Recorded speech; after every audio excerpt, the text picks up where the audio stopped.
Hi friends, എല്ലാവർക്കും നന്മ നിറഞ്ഞ വിശ്വാശംസകൾ.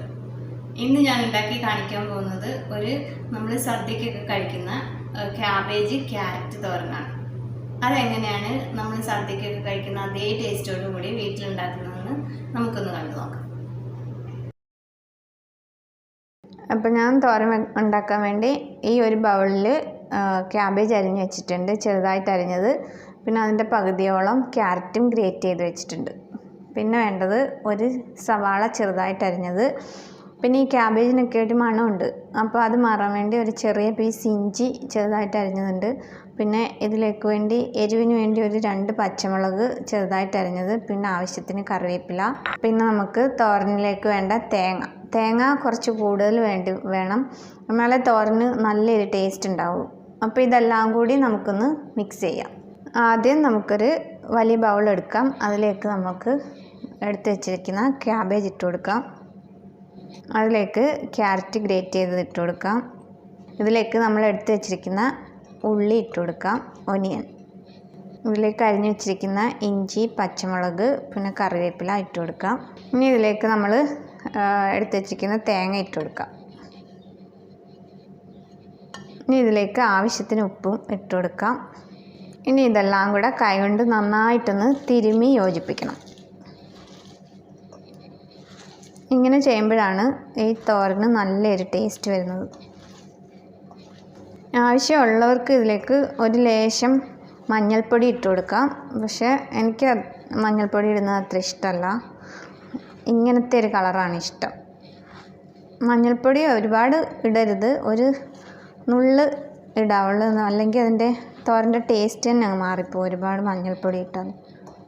ഇങ്ങനെ നന്നായിട്ടൊന്ന് മിക്സ് ചെയ്തിട്ട് ഒരു 10 മിനിറ്റ് നമ്മൾ ഇത് വെച്ചേക്കണം. എന്നിട്ട് വേണം തോരൻ ഉണ്ടാക്കാൻ, എന്നാലേ നല്ലൊരു ടേസ്റ്റ് ഉണ്ടാവും തോരന്. അപ്പോൾ ഇതൊരു 10 മിനിറ്റ് ഇവിടെ ഇരിക്കട്ടെ. ഇപ്പോൾ ഒരു 10 മിനിറ്റ് കഴിഞ്ഞിട്ടുണ്ട്. ഇനി നമുക്ക് തോരൻ ഉണ്ടാക്കാൻ തുടങ്ങാം. അതിനായിട്ട് ആദ്യം നമുക്കൊരു പാൻ വെച്ച് ചൂടാക്കാം. എന്നിട്ട് ഇതിലേക്ക് നമുക്ക് വെളിച്ചെണ്ണ ഒഴിച്ച് കൊടുക്കാം. വെളിച്ചെണ്ണ ഒഴിക്കുന്നതാണ് നല്ലത്.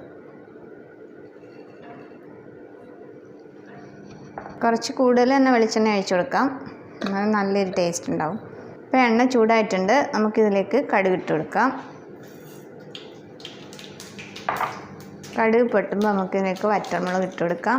പിന്നെ ഞാനിതിലേക്ക് ഒരു സ്പൂൺ അരി ഇട്ട് കൊടുക്കുന്നുണ്ട്. അപ്പോൾ അരി ഇടുമ്പോൾ നല്ല എരിമണമായിരിക്കും നമ്മുടെ തോരൻ, അതിന് വേണ്ടിയാണ് അരി ഇട്ട് കൊടുക്കുന്നത്. പിന്നെ വേണമെങ്കിൽ ഇതിലേക്ക് ഒരു സ്പൂൺ ഉഴുന്നും കൂടി ഇട്ട് കൊടുക്കാം, അത് നല്ലൊരു മണമൊക്കെ ആയിരിക്കും. എനിക്കൊന്നുകൂടെ അരി ഇടുന്നതാണ് ഇഷ്ടം, നല്ല മണം ഉണ്ടാവും. അരി ഉഴുന്നും ഒരുമിച്ചും ഇടാം, കുഴപ്പമൊന്നുമില്ല. അപ്പോൾ ഇതൊക്കെ മൂത്തിട്ടുണ്ട്. ഇതിലേക്ക് നമുക്ക് ഇപ്പോൾ നമ്മൾ റെഡിയാക്കി വെച്ചിരിക്കുന്ന തോരൻ ഇട്ട് കൊടുക്കാം. ഇപ്പോൾ തോരനിൽ നമ്മൾ വെള്ളമൊന്നും ഒഴിച്ചു കൊടുക്കണ്ട, ഇതിനകത്തുനിന്ന് കുറച്ച് വെള്ളം ഇറങ്ങി വന്നിട്ടുണ്ട്. അപ്പോൾ ആ ഒരു വെള്ളത്തിൽ വേണം ഇത് വേവാൻ, എന്നാലേ നല്ലൊരു ടേസ്റ്റ് ഉണ്ടാവും.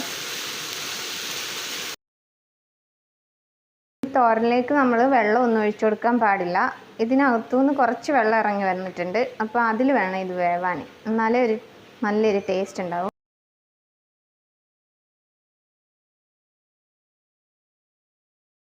ഒരു 3-4 മിനിറ്റ് നമുക്കിങ്ങനെ ഒന്ന് അടച്ച് വെച്ച് ചെറിയ തീയിലൊന്ന് വേവിച്ചെടുക്കാം.